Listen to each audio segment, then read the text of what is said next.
Estes Park, Colorado. I'm sure we're all happy to be here. This is the 2018 Ramshorn Village Owners Association meeting, and I'm calling it to order. My name is Denise Bulat. I'm the president of the board, and I'm from Bettendorf, Iowa. The rest of the board members are Dave Moore from Estes Park, Colorado, and Matt. Matt, would you like to introduce yourself? Matt Hansen, I'm from Crete, Nebraska. And then Mark Menard. I'm Mark Menard from Sylvania. And Dennis. Dennis McClatchy from Loveland, Colorado. And Buffy. Buffy Owens from Honolulu, Hawaii. Ooh. Now we're the volcano. But you don't know is she came via Estes Park, Colorado. She grew up here. So she loves coming back here. And there is one more member who was unable to come. He had business related to his family that he was unavoidable. And his name is Scott Zietzke, and he's from Rapid City, South Dakota. And he is also our vice president. I would note that Matt is our secretary, Dave is our treasurer, and then I just mentioned that Scott is our vice president, and then I am the president. And with that, I'm going to call Matt to the front so that he can verify a quorum or the lack thereof. Okay, do we have to sign up or anything showing who name's there? Do we? Do you have to sign up? Okay, under the bylaws that were passed in the past 2 years, most 3, is that for the owners meeting, to actually have a meeting, we have to have at least 20% of the total members in good standing have to be present in order to conduct the meeting. Obviously, we don't have 20% of the total membership here. I think that's fairly obvious. We would need somewhere at least around 140 members potentially to do that. So we don't have that. So technically, we're not conducting a meeting. This is for informational. It's for your benefit. But I can tell you from just seeing here, we do not have enough to actually conduct business at a meeting and take a vote on anything. So this is, and my minutes from last year you can review, but again, they are for review and informational purposes as to what went on, and I will do the same this year, and then they will be posted and put out. So in essence, you'll see what we did, but there can be no formal action taken at this meeting because we haven't met a quorum before. Thank you, Matt. And one of the things that we're looking at, you may have noticed that we're videotaping today's meeting, and in the future, as we have availability, we may be able to actually put this on the internet and have it real time. And so our members or our owners throughout the United States and wherever would have the ability to actually attend the meeting real time. And when we are able to do that, we may actually have a quorum at some time again in our meetings. So, in your packets, you have the President's report. And since 2017, last year, also on Memorial Day weekend, we've met 3 times. We've met in October by teleconference. We met in early November 2017 for our budgetary meeting, and that is typically when we hold our budget meeting. And then we met just the last couple days. So on Thursday and Friday this week, we met prior to this meeting. That's about how many times a year we meet. We also can meet more by teleconference if needed, but we meet in person twice a year. One of the things we reported last year was that we had authorized funding for updates to our website, so I hope you're using that. It's very colorful, it's very functional, it's really great. And since then, we also funded, at our November budget meeting, we agreed to fund software that would help us allow people to actually make reservations online like you can for some hotels and other resorts. We believe that will increase our renter opportunities. We already have great rental numbers, and I'm sure Deb will report on that during her presentation, but to have online booking for those weeks that are available, not those tight weeks that we all know are those tight weeks, but some of those other weeks, to have online booking, we believe will even increase our rental rates even more, and that increases dollars to our association. One thing I sure you'll hear a couple times today, is that we continue to be one of the top resorts in the RCI system. We are in our 28th year of Gold Crown. We're one of only 70 resorts in the world that can claim that for 28 years consecutively they were Gold Crown. So I'd like to have a round of applause.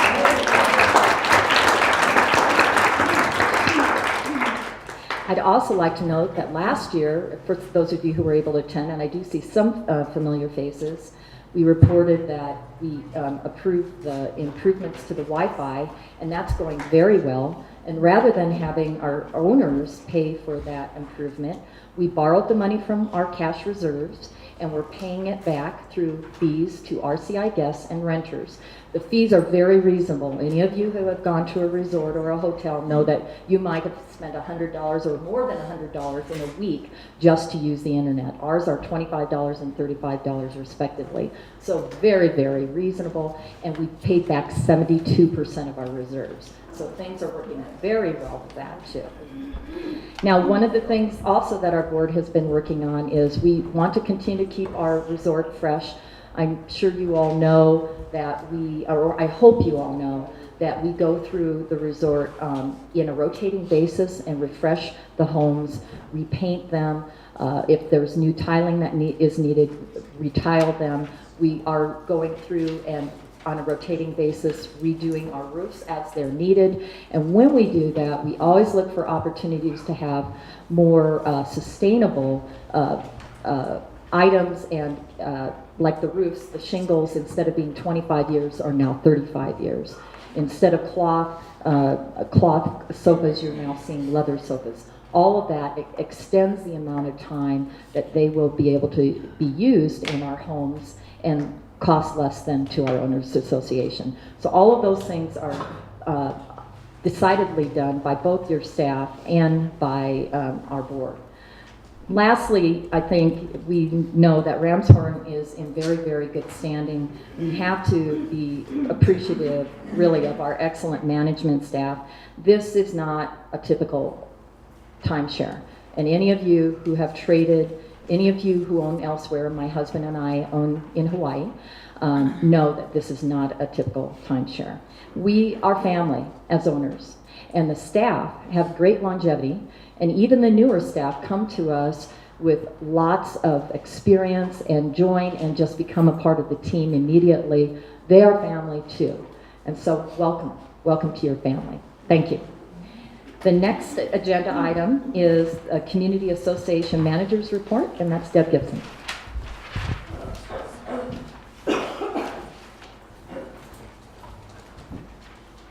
Good morning. Good morning. Thank you guys for making the effort to be here with us for our family meeting. You'll find my written report in the packet that you have there, so I won't read the entire thing to you. But one of the things that I'd like to highlight that Denise just mentioned, of the 28 years that we've been perpetually a Gold Crown resort, consistently over all those years, we are now over half of that time period homeowner control. So of the 70 who have made it 28 years as Gold Crown, I doubt very much any of them have done it by the owners, for the owners, and with the owners. So that's phenomenal. It's 15 years now.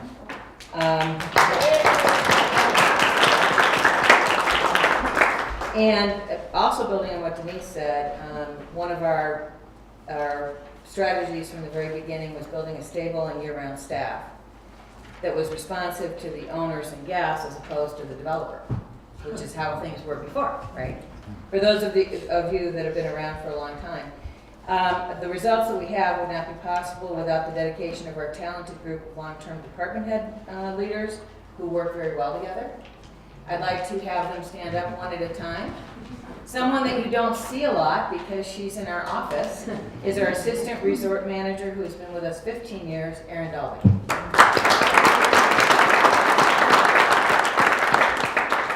Tina Brown, who is our, she makes everything run together. And as a matter of fact, I just noticed a typo in my report. She's actually our resort services manager now. So she basically manages everything that touches you as an owner or guest. So if you have a complaint, see Tina.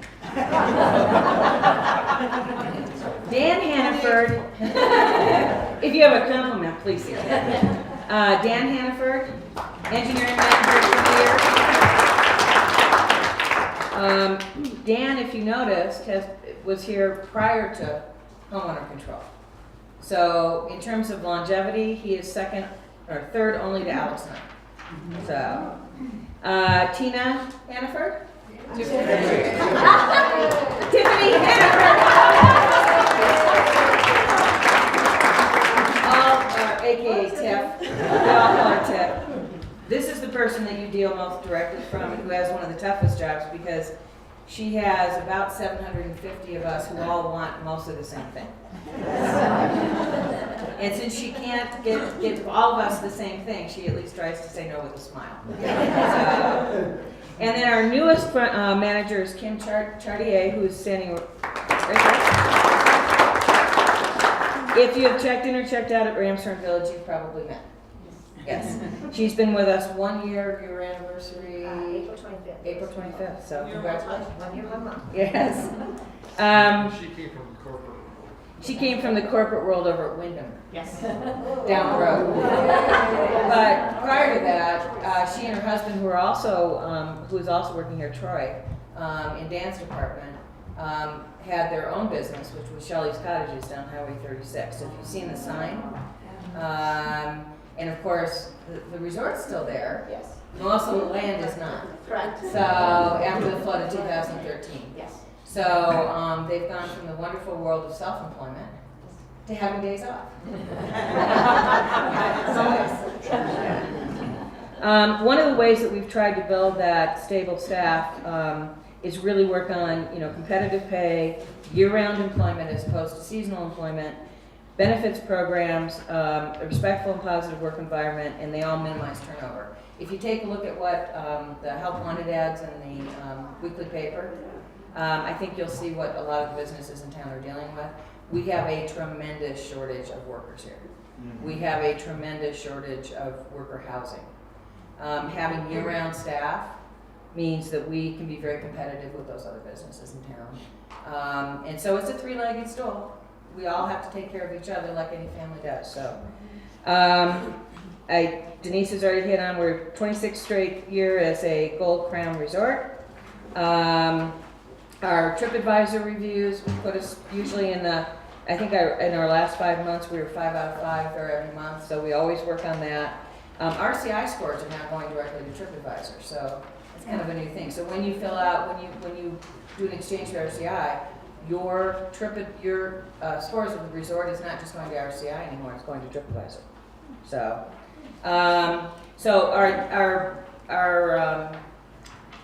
the quality of service, the condition of our homes, amenities, and grounds are one of the things that really build on our value. We need to continue to make purchasing at Ramshorn Village as attractive as possible to prospective owners from a variety of age groups, so that we're always looking for new ideas, looking for things that we can do to make Ramshorn Village more attractive, not only for ownership, but also for rental. The rental program has nearly doubled since we took over from the developer originally. So we hope now that 34 is open, we can continue the progress that we were seeing in our winter and spring season. The winter road closures are now over. Who drove up Highway 34 today? What did you think? Yeah, they're not 100% done, but it's pretty close. Better. Yeah. So we have expended about $2.8 million in reserve improvements to the home since 2006. Anybody that's staying in the homes, hopefully you see I've gotten a couple nice comments just here this morning. Home Stretch, which is one of the programs that Alex and I set up out of sales of weeks, has contributed also another $375,000. So all told, there's about $3.2 million that we continue to put on into the resort. I hope you take a chance to read a little bit more detail in the report, but I just want to say thank you for coming. It's been a privilege to work with all of these fine people and these fine people, and I look forward to a great year to come.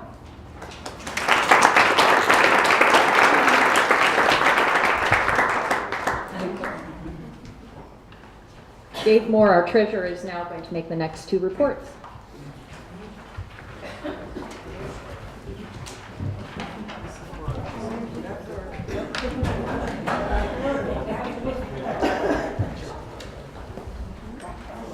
Looks like the department heads have to go back to work. Good morning. So, it's my pleasure to report to you that the Resort Association, your association's finances are still in very, very strong position. The cash and investments total over $1.1 million. You can look on the back of the third page for the fund report. And some of you I saw looking at them a little earlier. I will note that the fund balances are down about 170,000 from last year, and as Deb relayed, nearly half of that is increased expenses for resort improvements and property improvements that were approved at our board meeting. The management's request was to accelerate some improvements in the homes that they felt like really should be done. And so we spent a lot more, about 50% more money in the first 4 months of the year on those improvements than we did in 2017. So that impact, that's the primary impact on the fund balances this year. But I hope you'll notice some of those things if you're have an opportunity to get in some of the homes today. A lot was done. Who chooses, like the appliances and the furniture and all that kind of stuff? Do the owners get to choose and buy them, or is that something that you guys do? There's a process. There's a team consisting of the resort management and the department head for the maintenance and for the guest services. And I'll let Deb explain that process, or we can put that down into, you want to do that now or put it into owner comments? What do you prefer? Well, why don't we go ahead and handle that, and then we'll take the rest of the questions at the end, since we're Okay, so the process is, every year we evaluate the condition of every home. So we rate, it starts with Tina and Dan, and they'll rate the condition of each element. So it could be couches, it could be chairs, it could be asphalt, it could be roofs, it could be any of those kinds of things. Then they meet with Aaron and I, and we look at our proposed budget, and we look at where the priorities need to be. We obviously always have a bigger wish list than we could ever possibly fund. So we make the selections that we do. The furnishings themselves, we buy wholesale. They come, the couches, for example, are American leather out of Dallas. Those are custom made for us. We get them at about 60% of the retail cost. Same things with the bedding. We buy those through a supplier that is affiliated or is a preferred vendor with RCI. So we are getting those at about 40% of cost, retail cost. Linens and all those sorts of things come through suppliers, you know, hospitality suppliers. But the selections are generally made by the staff on site. About 15 years ago, when we changed some of the interiors, we did a model home and spent about a year walking people through and saying, what do you think, what's your feedback, etc. We don't like to make major changes to anything without owner input. And to qualify, owners within a specific home do not own those furnishings. All of us, all 750 of us own the interior. So the contents are owned by the association. Well, we're in 50, and it's not the one that's our normal one. But I want to say that the bed in there, the beds are incredible. I mean, they look, have you ever been to Twisted Pines, everybody? The furnishings they have down there fits right in. I mean, oaks and pines and just beautiful. I mean, you feel like you're in the mountains. You know? That's what they. We were definitely wanna going hear. for something that did not look like a hotel room. Oh, it definitely doesn't. So, It just got several new ones, as a matter of fact. Let me just take a moment to kind of explain these categories. the first few lines are operational funds. The first line, currently available, that can fluctuate quite a bit, and you can see over the years it has, based on timing of invoices and invoice payments. So that's your payables. The help for future use are the prepaid dues. People, probably many of you, are making your reservations 1 or 2 years in advance to get what you want, and so we house that money and try to invest that money. And then the rental deposits, that kind of fluctuates with timing as to when Aaron sends the checks out to the people that rented their weeks. So if those checks go out 1 week earlier in 1 month compared to the month last year, it can make quite a difference in the balance for any of you that rent weeks. And then lastly, the reserves, capital and maintenance reserve programs, and that's much of what we use for the improvements. And as I said a while ago, well, in 2005, we determined that we would set aside $270,000 of the total dues for the year that would go into reserves. And those have to be approved by the board to be spent. And that's what I was talking about earlier. In most years, we would spend 60% to 2/3 to try to build the fund. This year, they convinced us that there were some things needed to be done, so we voted to spend the whole year's reserve money this year. And you should see results of that. So that's kind of a note. There are some notes at the bottom that prepaid dues were used to buy the last 400 weeks of the developers inventory. That was in 2008. Part of that's been paid back. And the Wi-Fi, let's see, Denise mentioned the Wi-Fi program. We borrowed out of reserves $76,000, and we're getting other people to pay that back, which is nice. And we've already paid back $57,000 of it. So that's kind of an explanation of that sheet. Of course, one way to build our finances even stronger is with the sale of the weeks that we own. We still own some of those weeks that we bought in 2008, and we would love to turn them into money and dues payers. So anyone you know, please give them the recommendations and referrals, because we can sure set them up. The implication with the finances, the board of directors and the resort management work very, very hard to create additional rental revenue, as was mentioned. They also work very, very hard to manage the budget and make sure every expenditure of your money is been sufficiently reviewed and approved. The board also gets monthly financials, which we review for operations and also for the reserve money expenditures. And I'll just mention, it's an honor for me to be up here for the 17th year. I don't know how many more years there'll be, but 16 as treasurer and 1 as president.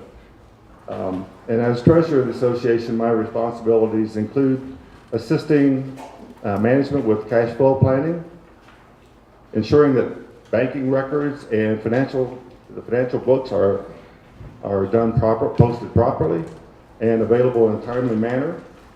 And that's a reason why I pushed a few years ago to move our association to audited financial statements.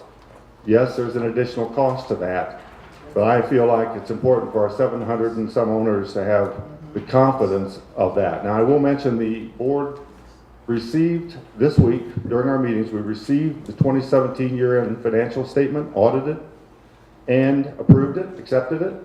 It's clean, no exceptions, and there are a few copies, hard copies. They're actually the draft because we didn't make new copies, but there are a few copies here in the room if you would like to take one. Otherwise, you can request from management and they'll email you an electronic copy. But that was, good to get. Okay, I guess before I move on to investments, I would ask if there are any financial statement or financial questions at this time. Any others? I just have a comment, Jen. Friends of ours had to stay at the road mark down there. The gentleman's almost 7 feet tall. They would have no king-size beds. Ooh, he can't even, He he could can't not even sleep sit down. down. Oh, that's too bad. So well, we have all king-size beds. Yeah, that's even important for 6'4" even. Yes. How does this relate to home stretch? I'll let Alex or Deborah explain home stretch to you. We'll let Alex do that when he does his report. I'll Okay. ask him to go into a little depth. One thing I'd like to bring to your attention, Alex just did, we made some extra copies this morning, and I think some of them got messed up in the rush.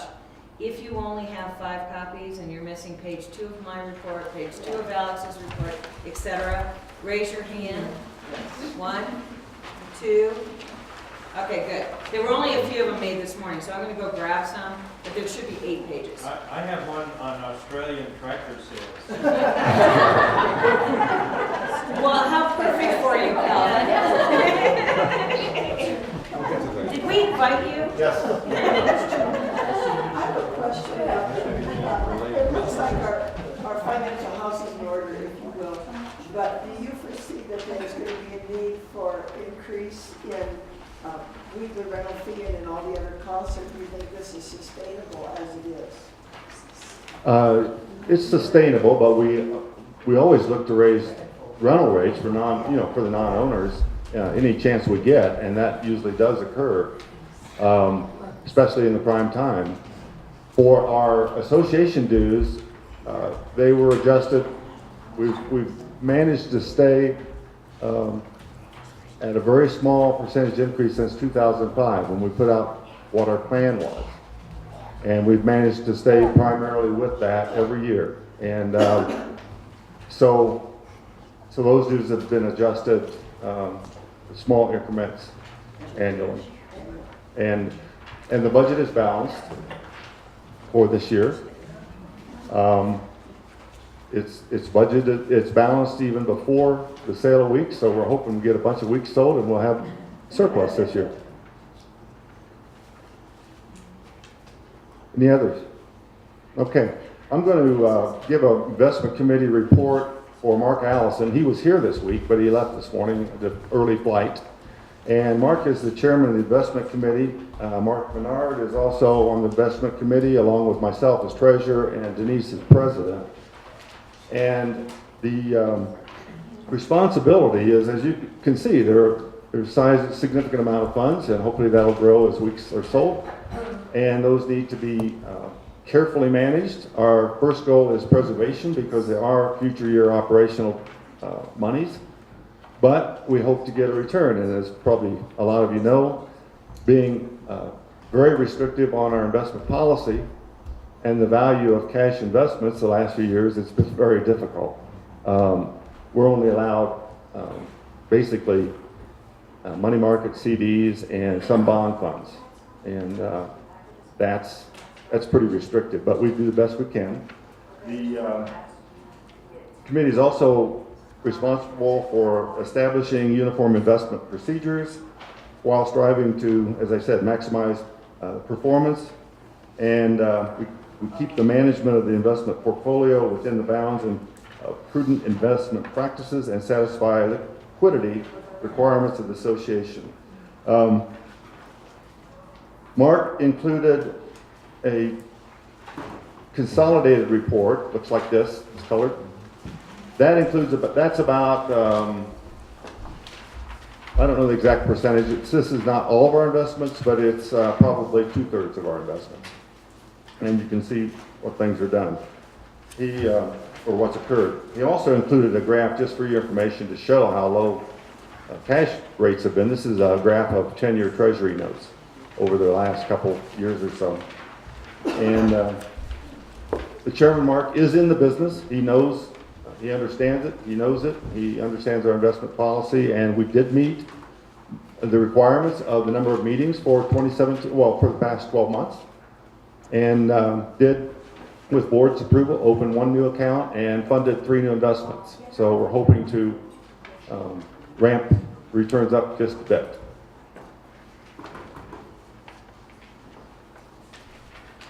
So I guess that's the report I have for Mark. Questions?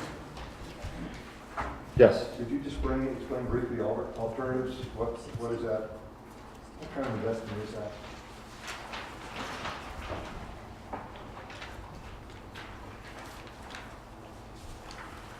These are, and I'm looking for that word. Just so okay, there they are. The fixed incomes are bond funds. Yeah.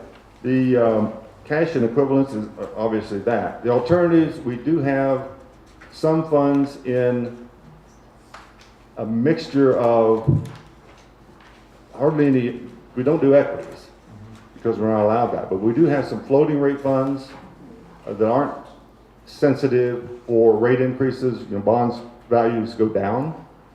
So the floating rate funds gives us protection against loss of bond value in those cases as rates start to go up. That's primarily what's in the alternatives. Thank you. Mm-hmm. Anything else? Okay. Once again, it's been my pleasure.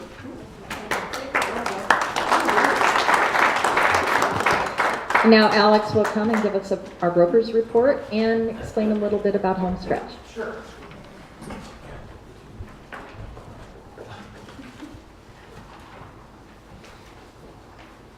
So, welcome home, everyone. Page 2 of my report, Diane. Second paragraph starts talking about home stretch. 2005, when homeowners took control in 2003, how many remember the condition of the homes? Some owners were embarrassed to bring friends. I know one, I won't say the name, but an owner from Fort Worth, Texas, thought somebody had changed the oil in her living room floor. We needed to do things as quickly as possible, and there's only 2 ways our association has the ability to get money, and that is special assessment, raised dues, or the sale of the weeks or the rental of the weeks. Well, special assessment, we've never had one in 28 years. Like Dave said, the increase in dues has been between 2.7 to 3% a year. They stayed consistent with that since the owners have been in charge. So to try to speed things along, Deb and I agreed to cut our commission. At that point, it was 8% of every sale went into what we call the home stretch, or the resort improvement account. You see, now I say we continue to do it, but it's between 4 to 8%. The idea with the 8%, that's money out of our pocket. There's a lot of times I think, wow, we could use that at the house. You know, was to encourage and excite the owner base to get referrals. Guess what? Didn't really do that. So when it says 4 to 8%, somebody that purchases a new owner that we don't no contact prior with, it's a 4% contribution. If it's an existing homeowner adding to their ownership or a referral from an owner, it's the 8%. And little confusion, Deb had 375,000 in her report. I got close to 400 is what Aaron told me. So somewhere between 375 and 400 has been contributed into that. What it was to speed along some upgrades. So the linens, you can see everything. But I should mention, you're right here. I was wrong. I just thought I'd say that. Kate Bernie's mouth just dropped. I forgot to add in the initial money that went in. So he is right, I am wrong. That's done for the year. Wow. That's it. I'll stop. You're right. It's on tape. Is that Get the other camera in front of you. So what Homestretch did was the first go around the new beds. Now that's been 15 years ago. How many beds do we have this year? I think 30. That's coming out of our association budget. It's reserves, yeah. But the first go around to get the new beds in immediately was through that funding. The linens were all done. The upgrade from a standard fabric couch to the leather couch, that was funded by Homestretch. The new TVs, remember we never had a TV in the second bedroom, now we do. Many things, the Noritaki dishware was all funded. Fire pits. Fire pits outside, upgraded hot tubs, the fireplace at the front desk and the furniture at the front desk. The new couch, we're just stashing. It's in the garage if anybody wants to see the new couch. But that was the whole idea of Homestretch, to do things a little bit above and beyond what we had in our normal budget. So, Send referrals. send referrals, that's 8%. So sales have not rebounded as I would have liked to have seen since the crash of 2008. Of course, how many people see the commercials against the timeshare industry? I've never seen it like that in my life. And as Denise said, we're not a typical timeshare resort. A lot of people don't understand that. And but what the climate that's going on out there right now, Calvin and Linda live here in town now. Can you imagine what's happening? Only 15 condominiums for sale and multiple listing service. And of those, there are some 400,000, but if I show you that, oh, what comes to mind is Miles Cottages down Highway 7, which is a 1920s old resort that they condominiumized, and they're getting like 380,000 for those. I listed a condo, Fall River Estates, a little 12-unit project west of town off Fall River. Not much turnover, 1981, needed a lot of upgrades. When I first started doing the comps, the closest thing was one that sold out of there last October, asking $410, they got $390. When I'm meeting with Denny and Becky, $410, I mean, it was like ridiculous. So without even a comp to back it, I said, how about $450? And she about fell off her chair, and she came up with a weird number, $448.5. I said, okay. Put it in multiple listing, in 1 week it sold for $440. 54 homes for sale, and of that, 34 are over $600,000. So with that kind of a real estate market, you would think we'd have more people looking at a few weeks a year. And again, we're not a typical timeshare. We coined the phrase fractional ownership before it was ever known in the industry. Because how many in this room, well, I know Dave, anybody else in this room that met us the very first year and all you could do is 5 weeks or more? Teddy, right. So, very few owners own a single week at Ramsar. You know, you're all multiple week owners, and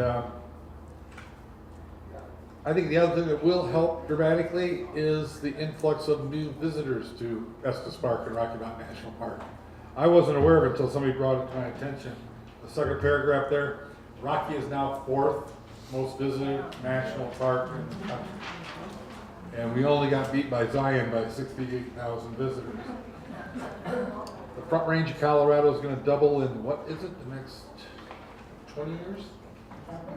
100,000 more in 2016.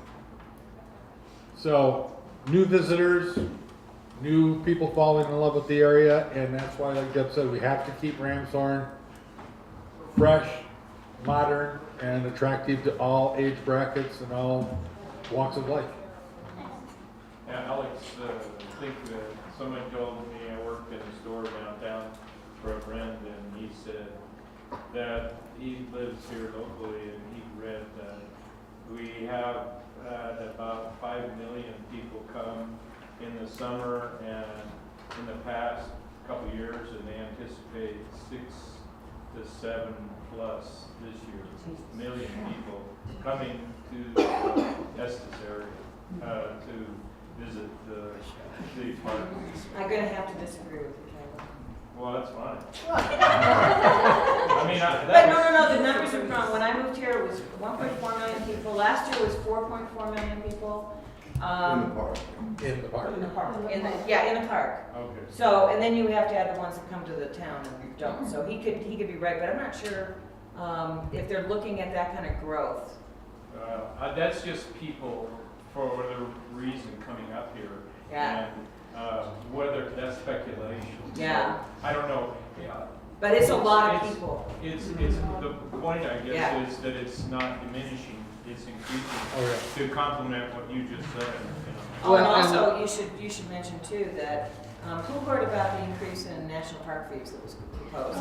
The huge one, and what they ended up, and that was in part one of the things that we actually were looking at a drop in traffic if that actually happened, but, they ended up only increasing it, I think it was $5 a, yeah.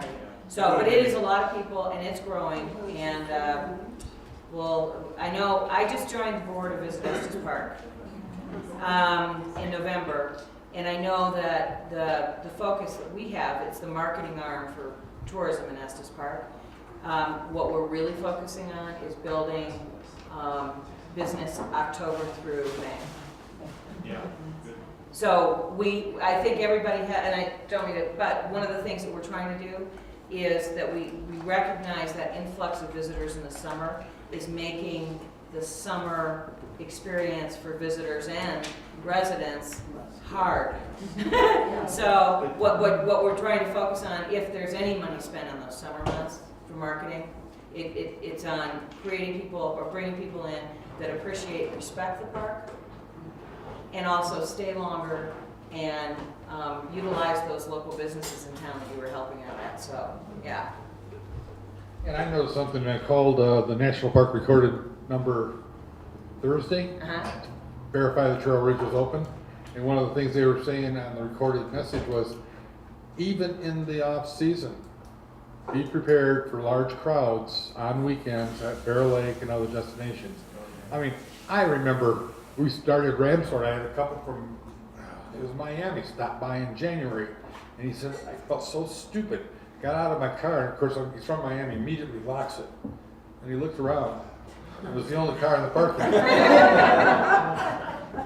In the 70s, when we moved here, wintertime, there was one restaurant open. That was the Coffee Bar downtown. And it's come a long way. We still have a lot of room to grow. But, well, you guys had, what, a record year in rental in April? Yeah. It was our best ever April in our history. And you know, the rental rates too are, the other thing that's gonna help Alex in his sales, and we saw it the last couple of years, is we're getting renters that have been renting with us for years that are going, okay, enough.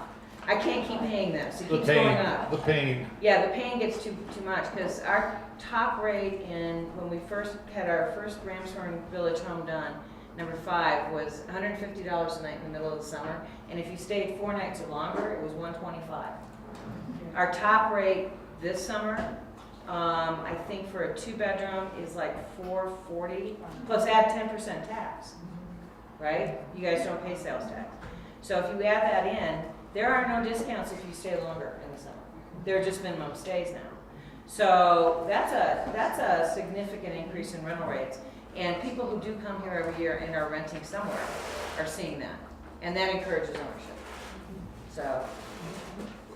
Yeah, and when you're here on vacation, there's other owners here, there's also renters here, and it's really good if you interact with the renters and express, it's a different property, folks. Because they still think that if they come talk to Deb and I, fangs will come out, and we'll bring out the gold chains, and so. I'll turn it back to Denise. Thank you.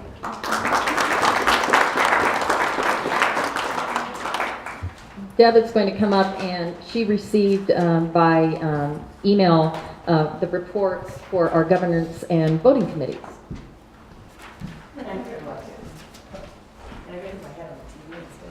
Okay, so these will be very brief.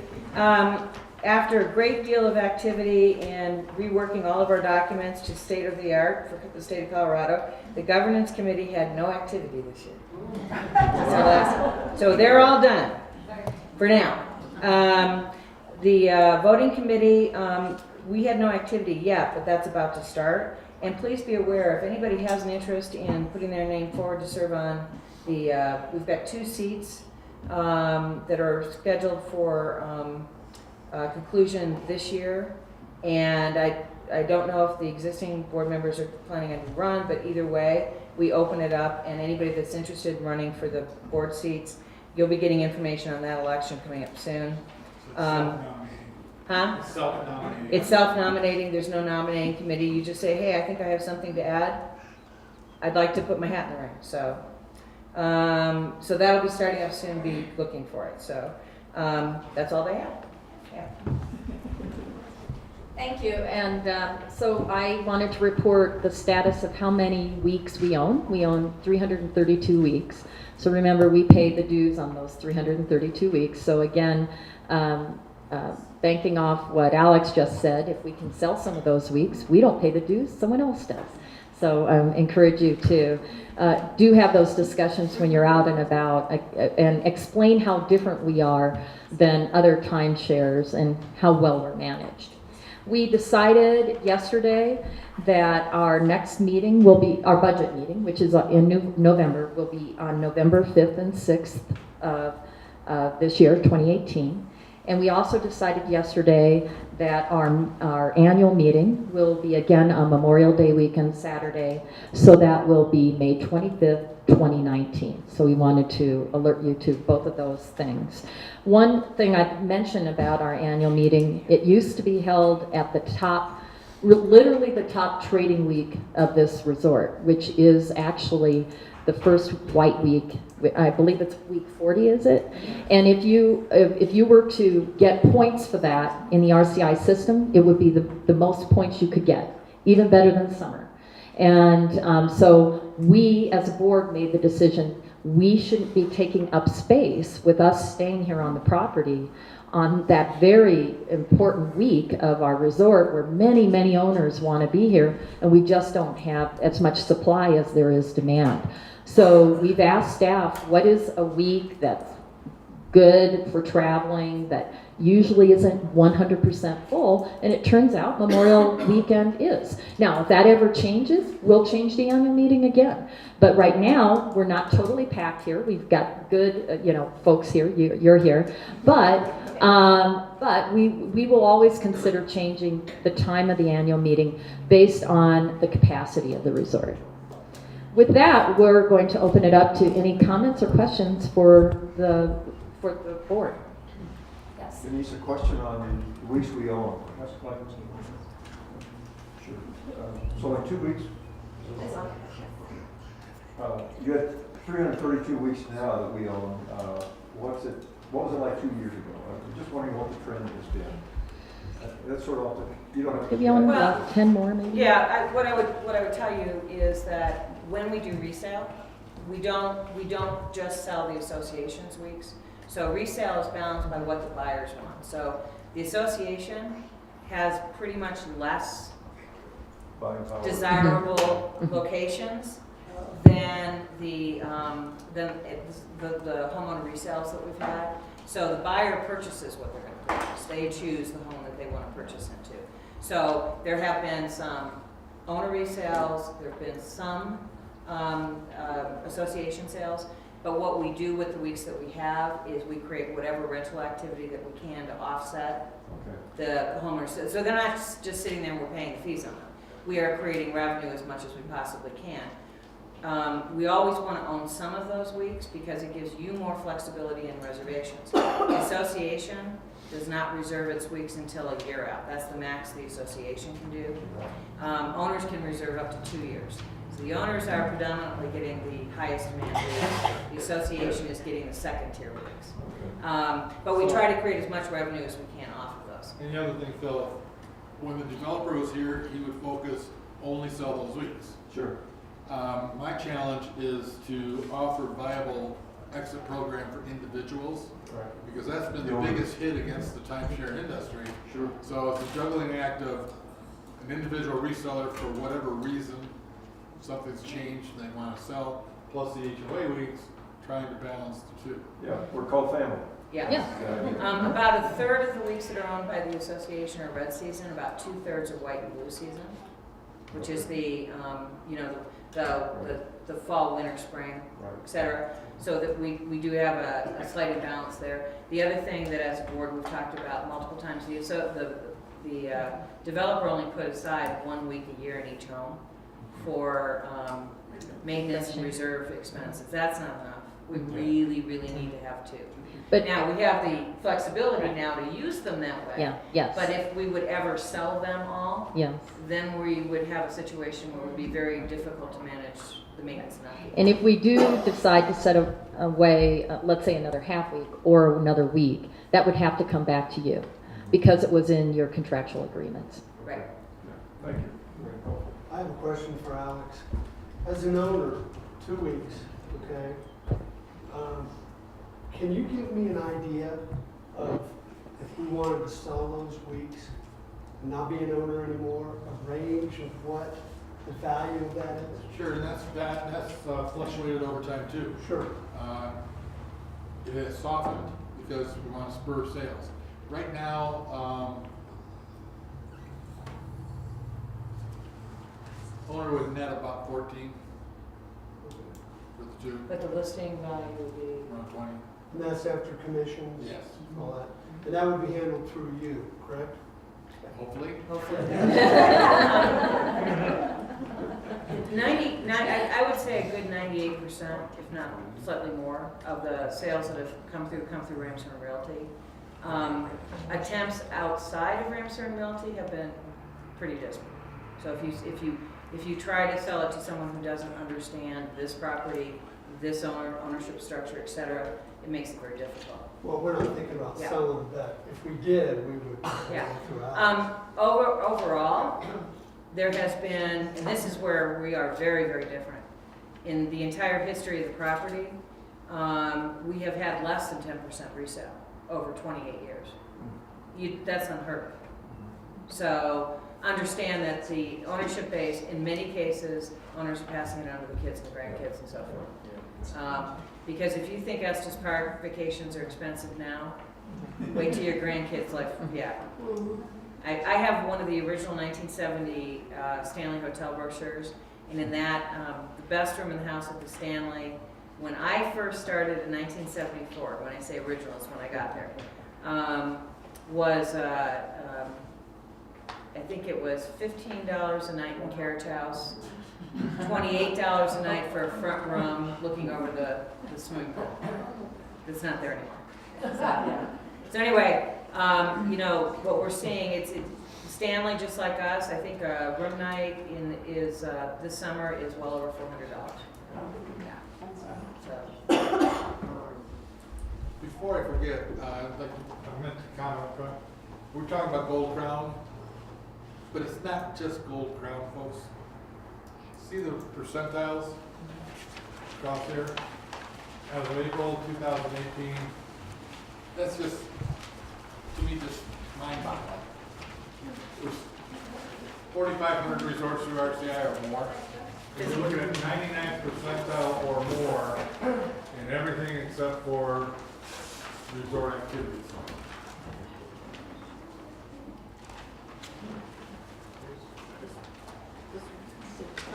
So That's a 28-year-old property. Yeah, so we rank very well, and you had asked questions about dues, and for those of you who own other properties or even know about the dues with the other properties here in Estes Park, many of them, and I know my husband's and mine in Hawaii, are in excess of $1,000 a week. So, and we're, in the 700 plus range. So we're well lower than the majority of our CI resorts, and yet we're still Gold Crown, and we still demand that high rental fee. So Typically at many of the resorts, about 25 to 30% of the money that flows in from homeowner fees goes to the developer or the management company as profit. You don't have that here. Every single penny you put into the property stays here. even though we're a business, we're not for profit.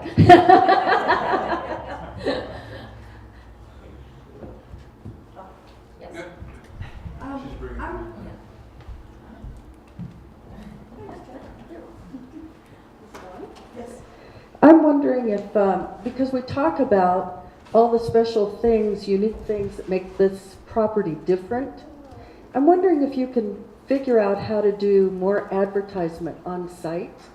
Like I always see the, open house sign or come in and see us, but I don't see any advertising about what are the special things here that differentiate this property from other timeshares. the fact that, 28 years Gold Crown, how much percentage is ownership? We This hit is a on, family. we hit on some of Wait. that. There's a letter you don't see that goes out to renters when they check in. Okay, And RCI guys when they check in. okay. Kind of hitting on some of that, but I'm sure it could be better. I'm thinking Yeah, of something yeah. that's out there publicly, drive-by. Signage is what I'm thinking about, because I know when we bought in '99, I think it was, we had come up for lunch at Stanley. And I said, I always drive past this little place. I'd like to go over and see this little place. And if it's a timeshare, we're not interested. How many Okay. in the room did the same thing? Yeah. So we came over and looked, and of course talked to you guys and found out. But we may not have come. We might have been more inclined to check it out earlier had we seen a little more information that we didn't have to come in and ask for. You see what I'm saying? So I'm just tossing that out. She's a deputy. I said that. So one issue, it'd be great to have a reader board out there or a huge monitor and flash all that. One thing you have to realize, those pine trees are out here. They're all on Park Service property. Number one, it's a U.S. highway, but they're on Park Service property, and it's extremely difficult to do anything with that frontage, and probably even with our fence line. So that might be a challenge, but yeah, I'd love to see a great big reader board or monitor out there. Don't tell anybody, but we have more signs than we're legally allowed. Yeah. I already knew that. But we're grandfathered. Until administration. Until somebody says, yeah. Are there any other questions or comments from any audience? Well, thank you again for coming, and we are going to have lunch for our owners, and we hope you stay and enjoy the lunch and, of course, the day. It's beautiful. Thank you.